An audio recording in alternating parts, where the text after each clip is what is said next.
Good afternoon. Welcome to another episode of Ask Marco, the only show on YouTube in which I ask Marco questions. Marco, that's Marco Martinez. I'm Greg Cohn. Marco, how are you? I'm doing great, man. How you doing? I'm doing great. I have a 6-pack of questions for you on this, Thursday in April. That's where we are, in California, in America. And the title of the show is which player should the Niners trade this offseason? Because I always like chaos. They got to trade someone. Someone has to get kicked off the island. But we're going to start first with other teams because Marco isn't just a Niners guy. He knows the league. Marco, who's the biggest threat to the Niners in the NFC? I mean, when you look at the NFC, you got to go the Detroit Lions. They've gotten better. They gave the Niners a run for their money last year. They probably should have won that game if we're being 100% honest. I'm probably going to go Lions. But, like, when you look at it, the NFC is kind of wide open still. Like, there's no elite quarterback in the NFC, if we're being honest. There's no team that is dominant. You can say the Niners are dominant. That's fine. Like, I know a lot of people are like, oh, we dominate the NFC. I mean, we do, but we also don't in a way because we let teams hang around in the playoffs. So it's, I don't know. It's kind of interesting. Like, I would probably say Detroit, though. You mentioned that Detroit should have won that game. I mean, if they had converted one of those fourth downs, it might have been a different story. And one of the fourth downs was just a drop from Josh Reynolds. So, yeah, I guess have a better wide receiver than Josh Reynolds, but it seemed like they kind of beat themselves a little bit in that game. If it was in Detroit, I'd probably say I want to say the Eagles got a lot better, and that's like a semi wannabe rivalry that the Niners created on their own. But I think the Rams are a lot better than people are going to give them credit for. They have their offensive line is really dang good. I know they just lost Aaron Donald, but that's what a team wants, people to count them out with an elite quarterback. I mean, I guess he would be the closest to being elite in the NFC. Yeah, I would agree. Good weapons. So I think those are the only two teams. I think the only two to three teams that give the Niners an actual run for their money and the biggest threat. I feel like people are writing off the Rams because Aaron Donald retired, but I don't think he was super impactful the last couple of years. I mean, I still think they're a contender. Also Green Bay, because they're the team that has the quarterback who might improve the most this offseason. I would say that as well, but I think Green Bay, the only issue is their coach. Like their coach he gets too scared for the moment against the Niners. And I like once you have he kind of reminds me of. You know, he kind of reminds me of LaFleur, kind of getting a little scared in the moment, kind of shrinking in the big moments. Oh, was a guy that his dad coached in the NFL. His dad's last name was. Yeah, I forget his name, but I think you know who I'm talking about. I think I know you're talking about. They're like friends too. It's crazy. Yeah, it's kind of weird. It's wild. Kind of weird how that happens. So yeah, it's kind of funny how two of the best teams in the NFC, the biggest questions about them is their coach. But I think the Packers are young. They just added Josh Jacobs. That's an upgrade over Aaron Jones, isn't it? Aaron Jones is good. Aaron Jones is really good. He gets. I don't know why they got rid of him. They should have made sure they kept him. That would have been a great. I honestly thought they were going to be the biggest threat because of the Aaron Jones and Josh Jacobs factor. But the fact they got rid of Aaron Jones and kept just, I don't know, it doesn't make sense for me. But again, if they're going to be very pass heavy, I don't think they have a good enough offensive line. And what about Atlanta? A lot of people that's like the trendy pick, Atlanta. I don't see it just because they got Raheem Morris and Kirk Cousins. Like, I don't know about that. I mean, Kirk's gonna have to wear a couple more chains in order to beat the Niners, but I don't know about that one. But when you look, honestly, like Atlanta has a good foundation. Like they do. They have good weapons, a good running back, a good quarterback now. Their offensive line is really good. But defensively is where they're going to struggle. So Raheem Morris is going to have to be the best he possibly can to try to compete with some of these good offenses. You didn't mention Dallas. Come on, like Dallas is no. What's funny about Dallas is like they should trade Dak. They should have, but they can't. They should do what's right and eat the cap space and get rid of Dak Prescott. Send him to a team that needs a quarterback.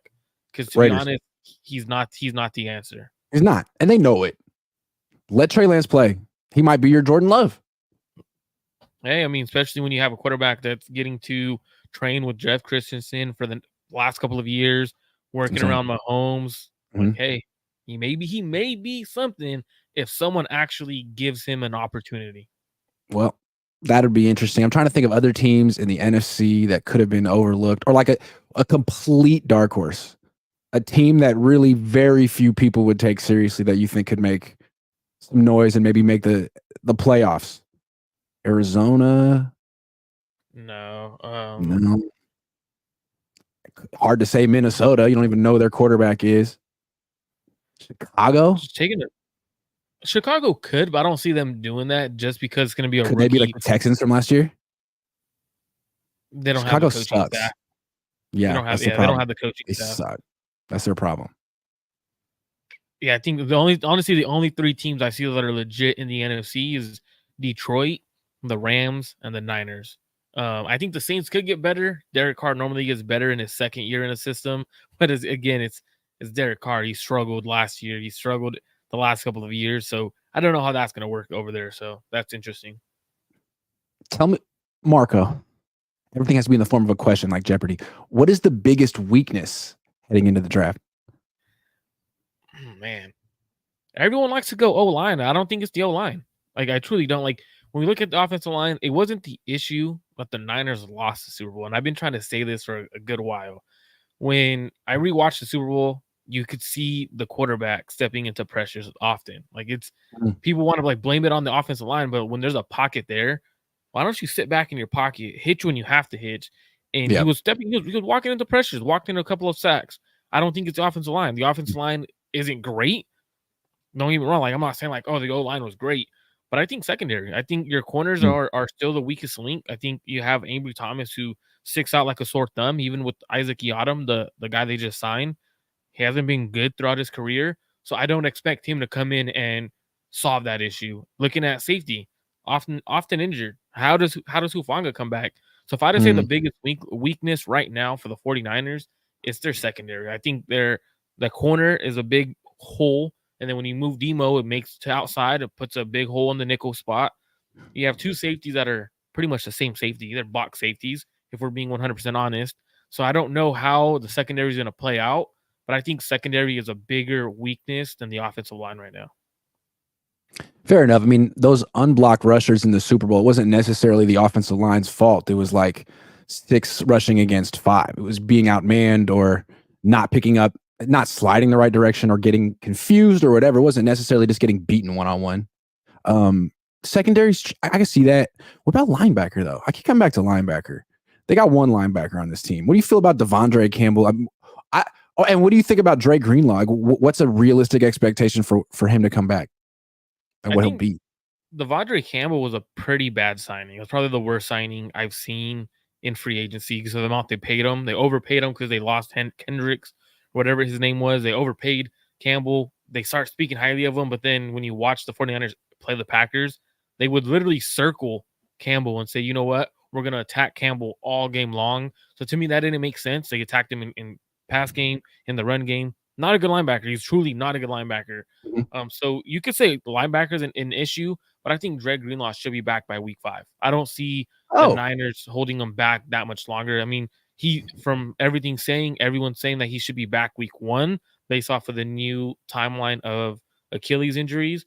But I think the Niners put him on the PUP, let him sit out 4 games.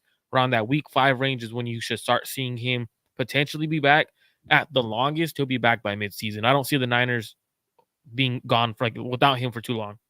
Okay, my question now is, what can we expect him to be when he comes back? Because I know, the science has improved and the procedure has gotten better, but I remember Navarro Bowman after an Achilles tear. It was bad. And I remember Sherman after an Achilles tear. He was not the same guy, although he did go to a Pro Bowl that year. What do you think for Greenlaw? I mean, man. I mean, the way I remember Bowman was he could get himself moving, but like putting on the brakes and changing direction was an issue after the Achilles tear.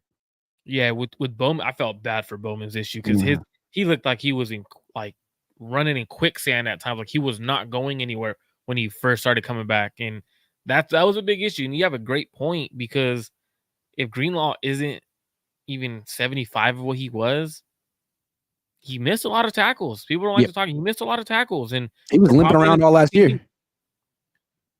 Oh, and the thing is, what's kind of scary is they have no faith in any of their rookie linebackers they drafted last year. They don't have faith in Winters. They don't have faith in Graham. You're probably going to see them draft another linebacker at some point in this draft class because they have no faith in the guys they drafted. Same thing like tight end.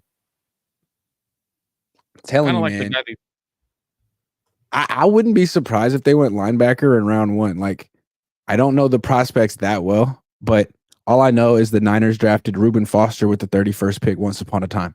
So they're not against taking a weak side linebacker in round 1 at the end of it if they think he's really good. And if we're being honest, if Edgerrin Cooper from Texas A&M or Peyton Wilson are there from NC State, they're probably the best player available, if we're being honest, at 31. So when you're looking at that, like either of those two guys, and I said it yesterday, it's funny you bring this up because I mentioned it yesterday on a show with Rohan. We're doing a mock draft, and we were both picking at 63, and Cooper was there for him, and Wilson was there for me. And I was like, honestly, I don't see them being there at 63, but if one of them is there, I would 100% run to the podium and take one of those guys. I wouldn't mind doing it in the first round because it gives you that 1-2 punch at linebacker. And I personally would say if one of those guys is your linebacker off the ball, Greenlaw doesn't get his job back. Hot take. Kyle Shanahan cannot resist drafting a linebacker named Edgerrin at pick 31. I couldn't. Hey. I couldn't. I'm sorry. Edgerrin, you have a chance to have the edge at linebacker. Yes, I want that. I mean, they should just straight up and go get Kool-Aid. That's probably the best name in the draft. Kool-Aid. You really should just draft based on first names. You might draft better. I mean, if you look at their draft class last year, was Aziz, great name. No, he's got to have a good name. And you know why Drake Jackson failed?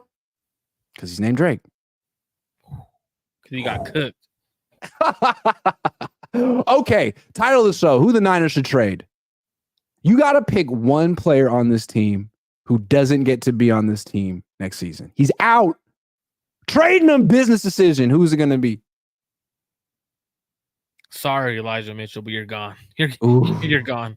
I mean, you don't do much for the team anyways. You're often injured. Kyle loves you because you did a few things good last year or the couple of years ago, whatever, your rookie year when you had a couple of good yards. But I don't see how you could keep Elijah Mitchell on your roster when you have Jordan Mason as your number 2.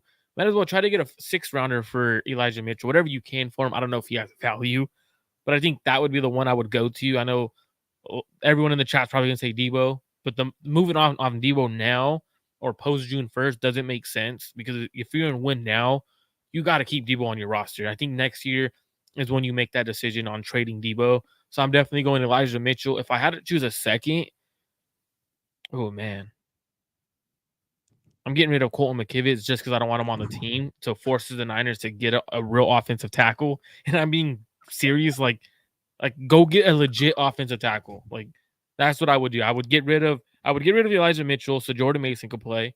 Everyone loves Jordan Mason. Get rid of Colton McKivitz because they need to go get a real offensive tackle. I'm sorry, not sorry on that second one. You didn't say Brandon Ayuk. No.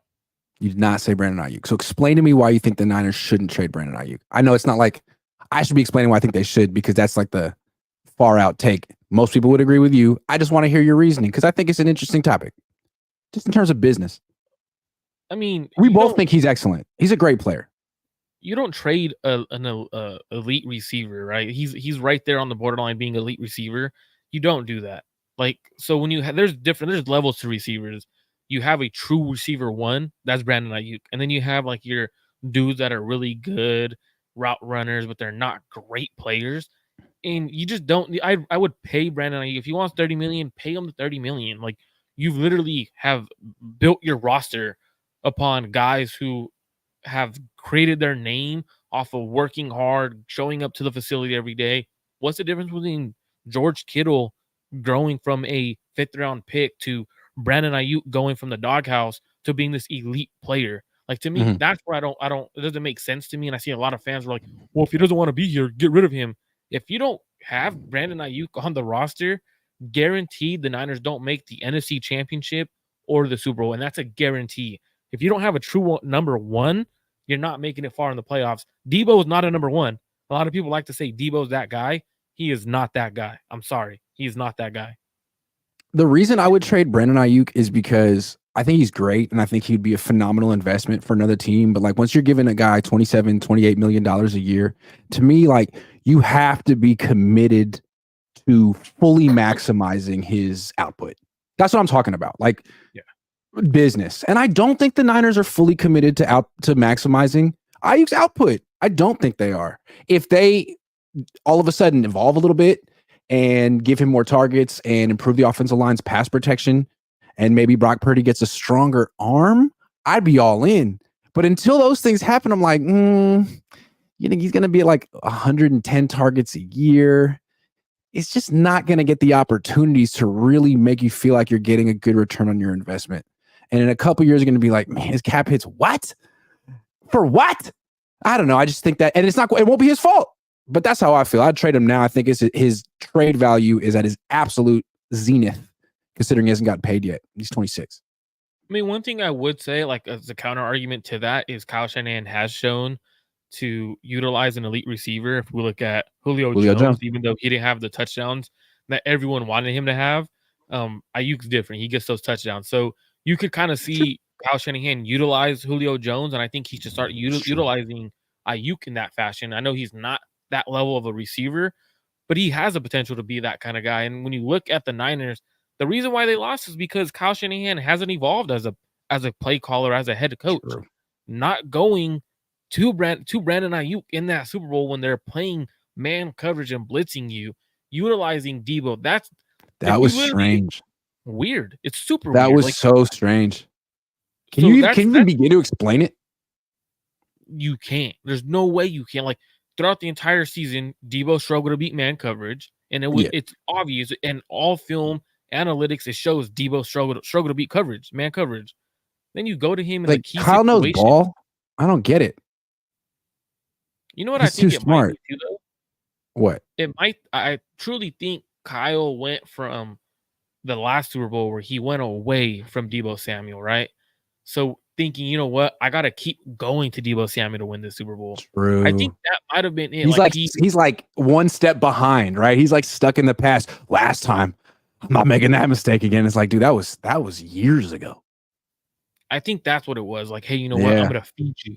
And it's like, dude, at some point, you got to realize he's not beating man coverage. He's getting whooped on the line of scrimmage. Two hands, not just one hand by the corner. And it was just awful. True. And I think if you get rid of Brandon Ayuk, who beats man coverage for the Niners? Your next best receiver is Jennings. Well, I guess the question would be you trade him for probably a pick between 25 and 40, somewhere in there. And the question is, could you draft a wide receiver who could play X for the 49ers and get how fast 6 targets a game? 6 targets a game. Or could they just sign Tyler Boyd and have him run the dig routes from the X position as they develop someone else? Because I think that's kind of when they showed interest in Boyd, to me, that's Kyle making an admission of what his quarterback is. It's like, yeah, I mean, Brock's really good, right? Brock's really good. But if that's our quarterback, then are we really going to be going after wide receivers who stretch the field, or are we going to be going after wide receivers who are solid? And I think the thing is, that's a great point, because when you think about it, like they did obviously express that interest in Tyler Boyd, but is it to try to get rid of Debo? Like if you evolve as a head coach and you evolve as an offense, you're going to put more actual receivers on the field. The gadget stuff that Debo does, as much as people say it's not replaceable, it's replaceable. You're not going to get those breakaway 40-yard runs, but you're going to get those level of plays. Like we saw Curtis Samuel do it at a decent level. So I don't think it's necessarily to get rid of Brandon Ayuk. I think he's trying to essentially take his offense and go a little bit more pass-centric. I feel it. All right. Let's shout out to our sponsor, BetUS. BetUS is the #1 online sportsbook in which they are currently offering 125% deposit match up to $2,500 on your first 3 deposits. That means if you put in $500, you'll have $1,250 to play with. BetUS has 24/7 customer service and 24-hour payouts. Click the top link in the description of this video to receive your bonus. We're also giving away $125 in free play. The first 5 people who DM me on Twitter their account to show me their account number on BetUS will receive $25 in free play. Now let's show you how it's done. This is BetUS.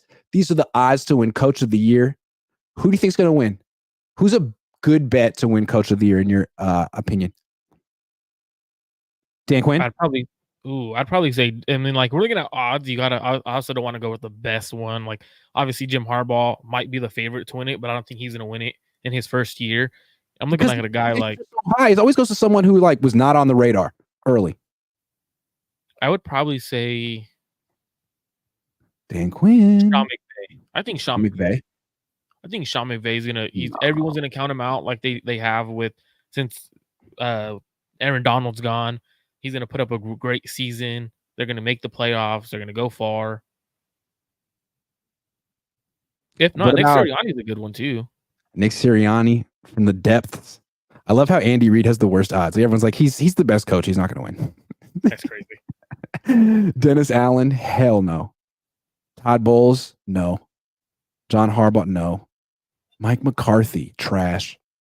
Sean McDermott, not a fan. How do you feel about Sean McDermott? I feel like they've kept him for way too many years. Way too long. Way too many years. Yeah. I hope you know what I really hope they do? I really hope they keep making Josh Allen upset over there so he requests a trade and the Niners could do some craziness and give up 2-1s and Brock Purdy for Josh Allen. I like that. I mean, I think Brock Purdy could definitely throw in Buffalo. It's not like they rains or snows, so they'd be fine. I'm putting my money on Dan Quinn. I don't care. First year coach, no one thinks he's going to do anything. Dan Quinn placing the bet for $250 potentially to win on BetUS. BetUS, America's favorite sportsbook and casino. Live betting and racebook. We're celebrating 30 years with a historic offer. A 125% sign-up bonus on your first 3 deposits. Plus 10% gambler's insurance. Get started today. BetUS, where the game begins. All right, Marco, I asked you who the 49ers should trade.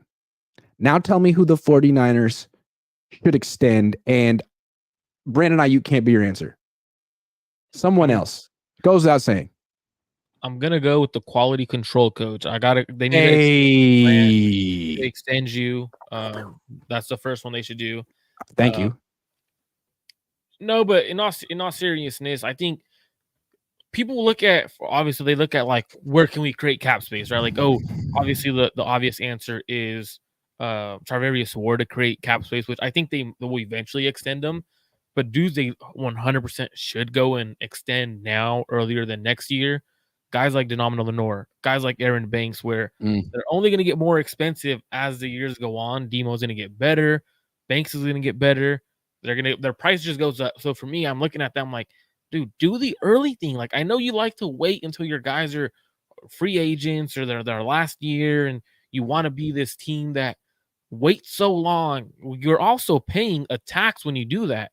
Go out, get out ahead of it, extend those guys because you don't have to pay the luxury. They get the concept though, Marco, because you know who they extended this offseason? Colt McKivitz. Of all the people, they're like, you know what? We got to keep Colton. He can't be in a lame duck season. He's too important, but not Deommodore Lenore or Aaron Banks. Can you explain to me why extending Colton McKivitz was higher on the priority list for the 49ers than those two players? I don't get that. I feel like it's just because they're complacent and they feel like he could be solid at right tackle. Like, they're not looking for great tackle play. They're not looking to protect their franchise quarterback. They're looking to make him okay, like have okay around him. And I think that's the biggest issue. So they have higher standards for their left guard spot than they do for their right tackle spot? I think so. Wow.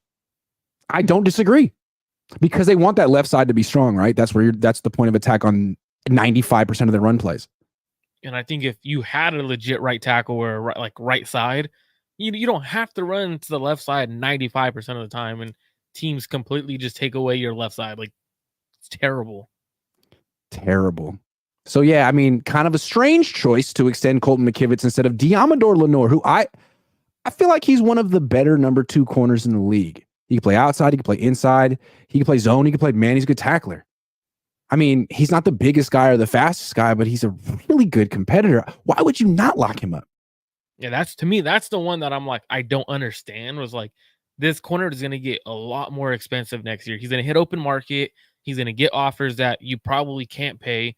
So if you do it now, you give him a good enough guaranteed money, he's going to be like, you know what? I'm not going to risk injury. I'm going to double up and get my bag. Another guy question for you is, would you extend Hufanga?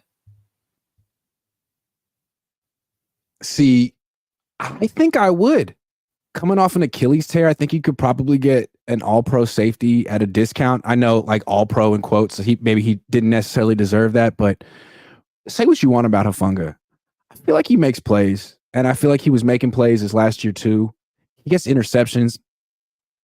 I like him. I don't think he'd be that expensive. I mean, I wouldn't pay him all-pro money, but $4 or $5 million a year. You think you get him for $4 or $5 million a year? No, I think he would rather bet on himself as that all pro nod. You could go in. But Okay, then no. Sorry, I like him a lot. He's a good guy, but no, no, not now. I'd need to see what he looks like after coming off that torn ACL. I think the whole league would need to see that. And I think for the Niners too, like the biggest thing is they understand that next year's draft class is deep at safety. So the positions next year is safety, defensive tackle, and linebacker. Those are the spots where you could find someone to be a day one starter immediately. So, for example, how offensive tackle and receiver are this year, that's how those other three positions are next year. So it's like, I'll wait off and I'll hold off on you right now. It's an interesting way to look at the draft, where it's strong, where it's deep. Pause. Where it's, what makes it unique? That particular draft, and it's like you could have needs. But if that particular draft is epic at offensive tackle and wide receiver, do you really want to pass on that? You could argue the Niners could come away with one in round one and run in round two and just feel like they got some of the, they participated in the strength of the draft. And I think when you look at the strength of the draft, you have a better chance to hit on one of those guys because it's a deeper draft class in that spot. So you kind of want to potentially hit on that spot. So for me, if they go offensive tackle like this year, it makes sense. But I also understand too, when you have a deep draft class, what happens is it pushes guys that are better at certain positions down the board. So for example, if the Niners go linebacker at third, that best player got pushed down to you. So you could look at it two ways: go offensive tackle or go best player available at the time, and it could truly be a corner or a linebacker. Right, considering there's so many wide receivers, tackles, and quarterbacks going high in this draft. If you wanted anything else, you could tell yourself, well, it's like a top 20 player that we got at 31 because 10 wide receivers went, or whatever the number is. You know, a player I actually would not extend, because I know we're talking about extensions. I would not extend Charvarius Ward. Me neither. He's a hell of a player, but he's a cornerback and he's 28. Yep. That's where I'm at. He's going to be 29 during the season, I believe. And he's had groin issues. He's had abdominal issues. No. Nah. I really wouldn't invest in wide receivers or cornerbacks beyond 30, honestly, unless it's Jerry Rice or freaking Rod Woodson, Ronnie Lott. And probably at that point, they're moving to safety. And that's the thing. I know a lot of people want to extend Charvarius Ward, but I've been looking at him like, okay, you're at 29. Why don't we just get younger at corner? Go draft a young corner. Extend Lenore. Extend Lenore. He's 24. So that's where I'm at. I have a hot take. What's your hot take? Lenore's not going to get extended. He's going to be on another team in a year. He's going to get priced out. What corner was it that they released thinking they could get him back? He ended up going to the Seattle Seahawks. DJ Reed. How good of a corner is he right now? He's a hell of a corner. He's with Saleh, right? Yeah, he's with Saleh, and he's only 27 years old. Yeah. Yep. The Niners were just handing him to Saleh proactively before they even knew he'd be there. How can Kyle Shanahan grow this offseason? First of all, how can he do it? Second of all, what are the odds that he'll even try? But do the first one. We can get cynical later. How can he improve? He should understand that it's a pass-happy league. You might want to go a little more pass with your offense. Your offense is explosive, but your offense can be even more explosive by putting Jennings on the field, getting rid of a fullback. Let Jennings be that kind of guy, and you're truly you could go that 11 personnel, you go 12 that 12 personnel, because the fullback doesn't really do much anymore. It truly does. It ain't disguising any no looks, no He nothing. goes in motion. Like, it's not disguising anything. It's not. And so for me, it's truly you could go. It's window dressing. And you could do that with Jennings. He's a better blocker. Seriously, honestly, I like that sort of a transition to 11 personnel. I mean, that's what the Texans are doing in Houston, right? They got Stephon Diggs, Tank Dell, Nico Collins. Like, that's Bobby Slowick. He was with the Niners, but they're going to go with the different personnel grouping predominantly because they got the talent for it. Why wouldn't? Now, I know why Kyle wouldn't want to do it, because out of a one-back formation, there are fewer blocking combinations that you can execute. Fine. It's a passing league, man.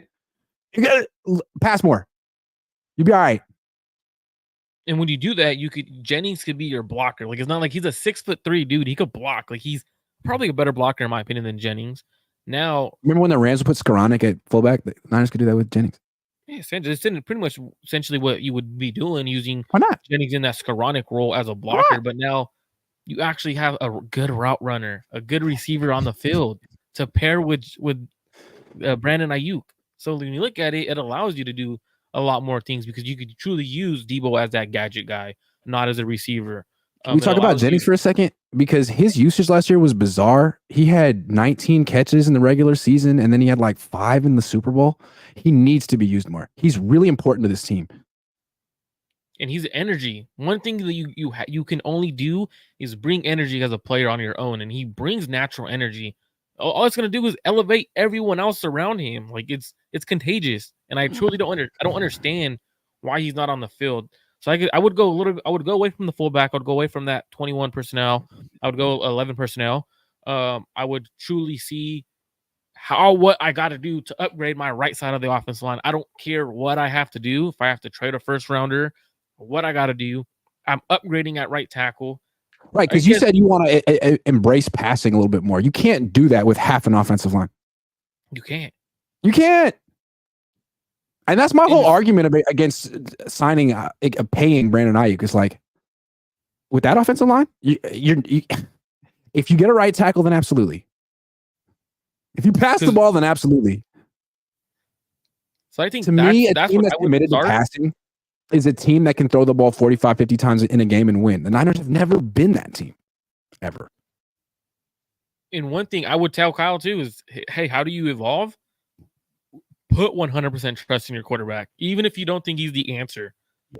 If you don't think Brock Purdy is that dude, still put 100% trust in him, because all it's going to allow you to do is give him confidence, throw the ball those 40 to 50 times. So when the playoffs do come, he has the opportunity that he didn't have in the regular season. For example, the Niners needed Brock to throw the ball a lot more in the Super Bowl and in the NFC Championship. He didn't have that many reps to truly do what he did, because Kyle doesn't give him that. So for me, if you allow Brock to be himself and be that gunslinger, yeah, you're going to get more interceptions. That's going to happen. But you truly get to see who Brock really is as a quarterback, slinging that ball. Before, and I think paying him, elevate your offense. Before making him the highest paid player in the league. He's never thrown the ball 40 times in the game. Like, elite quarterbacks do that all the time. I mean, Mahomes threw the ball 40-something times, 46, 48 times in the Super Bowl. I mean, it's something you kind of have to do if you're making all the money. Sometimes. Pretty much, because you put the ball in your best player's hand, and your best player is your elite quarterback. So I think I would tell Kyle, those are the 3 things I would tell him, or he needs to do to evolve. Go a little more pass happy. It's a passing league. That's what it is. And you have a Pro Bowl quarterback for the first time since you've been here. Exactly. So get a better right side of your offensive line, because now you don't have to run the ball to your left side. It doesn't take away half the field. 3, trust your quarterback fully. I don't think he truly trusts Brock Purdy, even though he says it out loud. His play calls and what he does in certain situations prove he doesn't trust Brock Purdy. And people could argue all they want. It's fine. Saying something is different than doing something. And then the likelihood of him doing it, any of these, 30%.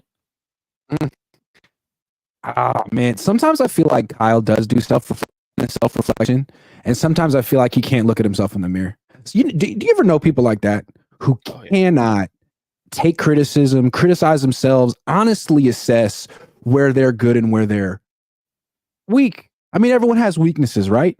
And as you get older as an adult, part of growing up is focusing and being honest about your weaknesses so you can grow, improve, become a fully formed version of yourself. And I feel like Kyle is sort of stuck, man. I think he's been the same guy for a long time, which is part of his, I don't want to get into his psychology, but it's part of the reason why he is who he is.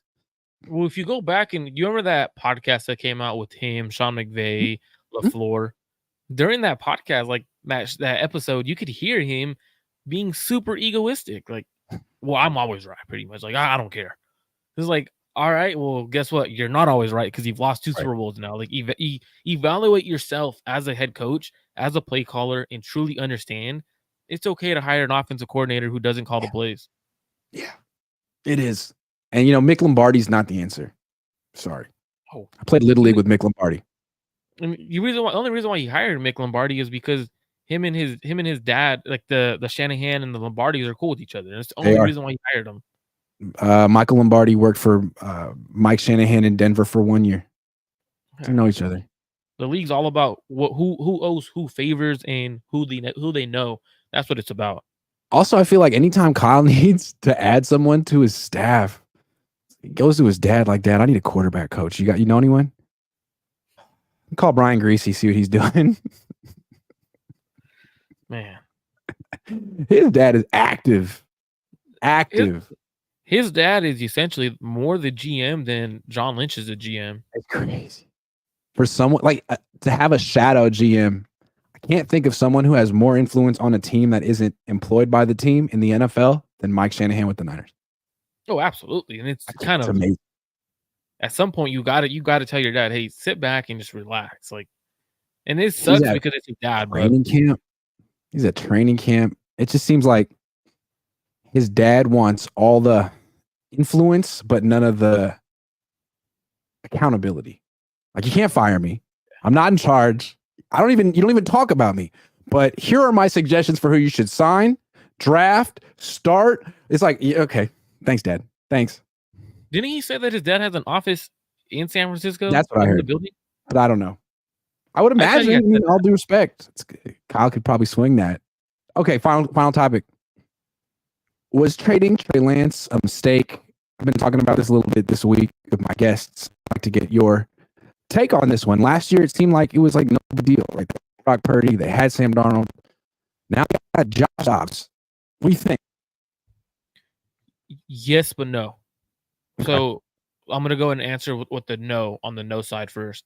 Okay. So the no side is no because you went all in on Brock Purdy, which was the right thing at the time. Sure. Like, you truly went all in. And if you're going to go all in on a quarterback, why have someone over his shoulder that could potentially sway the fan base or sway certain things if Brock Purdy had a bad game? So essentially, for example, the Cleveland Browns game, the Ravens game, you would have had fans calling for Trey Lance at that point. Me too. And I think I would have been calling for him. I mean, everyone would have. It would have been the thing to do. I was this close to calling for Sam Darnold. Didn't do it, but I was close.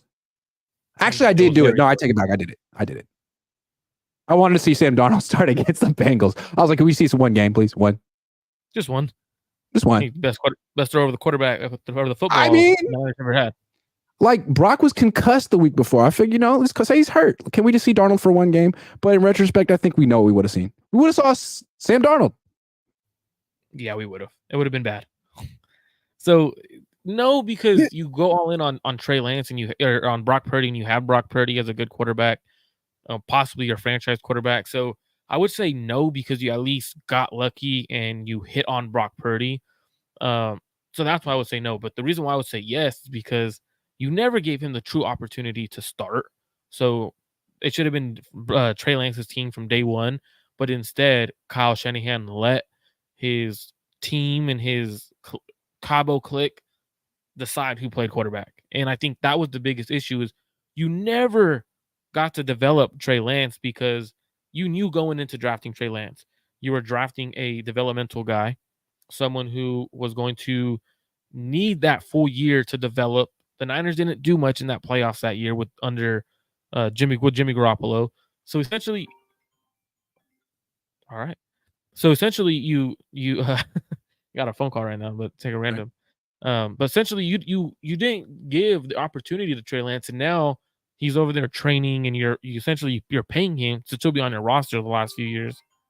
So for me, I'm looking at the Niners, and it's definitely one of those ones where it was a mistake to trade him because you never gave him the opportunity and you went all in on him to start. But then they corrected their mistake by, you know what?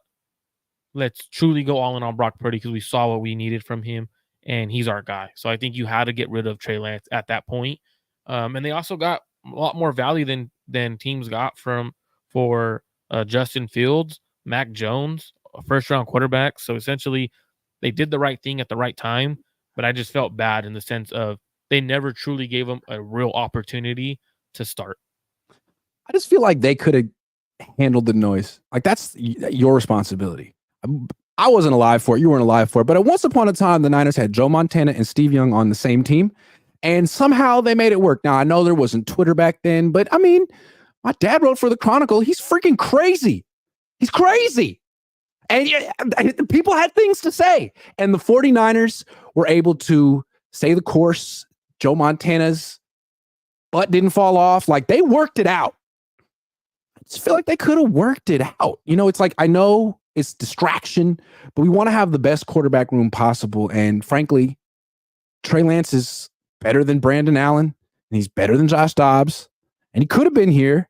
And if Brock gets hurt this year and misses time, and Trey Lance is starting for Dallas because they traded Dak, and he looks decent, I'm going to have something to say. I think everyone would. Like, that would be the biggest thing.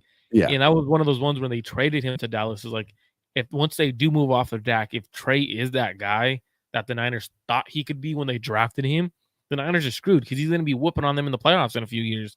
So I think that would be a big issue. But I think just the thing is, like, the reason why they got rid of him, I think, again, Kyle's ego. If he had fans chanting, "We want Trey," I think that would have hurt his ego. I really do. Like, you know what?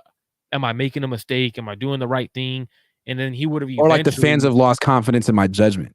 Well, I mean, they already did. I mean, you never evaluated Patrick Mahomes, so fans already lost the judgment right there. So I love how he said that with such pride. Like, oh, I never watched him. Like, that's a secret. What was worse was when John Lynch came to the podium and said, I actually got off the phone with Kyle Shanahan right after Patrick Mahomes' pro day, and I said, this guy's legit. He's the real deal. Like, wait, you did, and you just still decided not to scout him. Like, oh. I love how John Lynch says something like that with a smile and like an aw shucks demeanor, and you think he's just like kind of telling you a story, but then you step back and you're like, wow, you really threw Kyle under the bus there, huh? Oh yeah, and he does it on purpose because he doesn't want to be that former player GM who never gets credit for anything they do. Everything's the wrong decision is blamed on him. Right. And he doesn't want to be attached to not drafting Patrick Mahomes. Like, that's one of the worst things in the history of that you could do, not draft Mahomes. And the fact that Kyle, like, that's not way up on Kyle's legacy is incredible. And it shows the kind of sway that he and his father have over the media, because I think every other coach that passed on Mahomes is fired. Every other one. Am I wrong? Pretty sure. Maybe McDermott. Pretty sure. And the thing is that what's worse is that quarterback that you didn't scout has beat you 2 times in the Super Bowl, and you decided to not go truly into develop mode with the quarterback that you drafted. When Andy Reid went full develop mode, he knew Patrick Mahomes needed to develop. He let him develop that first year, went full all in on him that second year. Like, no, there's completely different things in terms of the talent wise that Mahomes had. He had obviously that natural arm talent, but it's like they both had talent. He needed a year to sort of learn NFL offenses. He came from the Big 12. He played at Texas Tech. He was in the spread offense. He needed to learn, I guess, NFL stuff. And Andy Reid taught it to him in a year. Kyle Shanahan couldn't be bothered. Why do you think Kyle didn't want Patrick Mahomes? I have theories. I think it was schematic. I don't think he likes quarterbacks from spread offenses. I don't think he sees them turn their back to the defense, doesn't see him do play action and says, you know what? I can't take a chance on a guy like this. That's interesting because Brock, when you watch Brock's college tape, they ran a lot of spread. And I think that's probably why he didn't have him higher on his board. Right. Yeah, as opposed to Beathard, who went in round 3. Yikes. Round 3. Yikes. Yeah. But I do think there was like a yes and a no on Trey Lance. They did make a mistake by not going all in on him when they had the opportunity to in developing him. Obviously, a much more talented player, not necessarily a better quarterback than Brock, but a more talented player than Brock Purdy when it comes to arm talent, size, and everything like that. But you had to move off of him and let him go. What I think is so interesting about like Kyle's tree of coaches, Shanahan's tree of coaches, they're all around the league, but they're all kind of strapped with good quarterbacks except for DeMeco. And the question, I wonder if you talk to Kyle, Saleh, and McDaniel, do they feel that DeMeco just got lucky? Or did DeMeco pull the trigger on a quarterback that Kyle would have balked at? I'd like to know. Would Kyle have drafted CJ Stroud number 2, or would he looked at that S2 score and that Ohio State offense and been like, not for me? I don't. That's a great question. I think DeMeco went into the opportunity with, you know what, I need to get a quarterback. I need to get my guy. He fell in love with the right quarterback instead of not evaluating the quarterback. Year one, he went in year one. First thing at his podium said, he could have did what Kyle did. He could have been like, you know what, I'm not going to take my quarterback this year. I'm going to wait. Mm-hmm. Good luck. They made the right decision. He home run hit, and him and Stroud are probably going to be in the AFC Championship this year. Let's see where Kyle was because, I feel like Saleh probably thinks that DeMeco got lucky. Because, like, look, I did the same thing. I had the second pick. I took a quarterback. I took the quarterback that everyone said I should take. And, I mean, I think this, I don't know for sure, but probably Saleh thinks that it's really hard to draft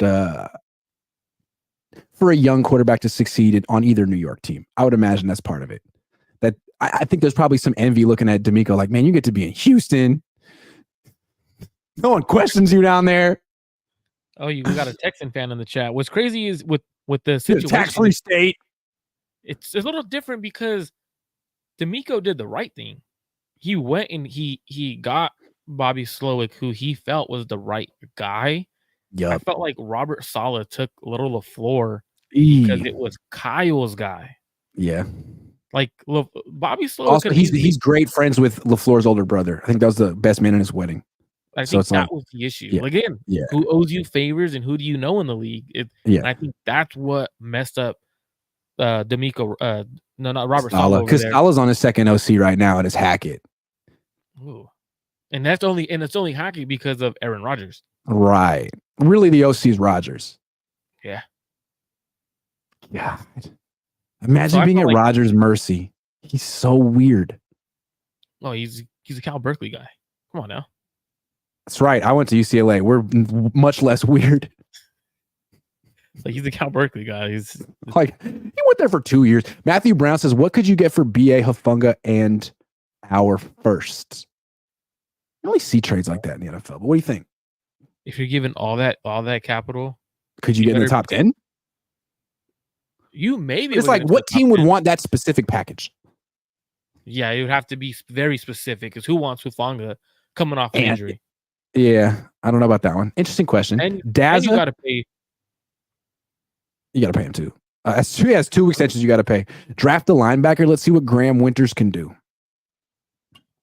I mean, I'm only saying draft a linebacker because the Niners have obviously told everyone what they feel about Graham and Winters. They went out and tried to sign not 1, but 2 linebackers. Eventually landed on Campbell. So they're telling you what they truly feel about these linebackers.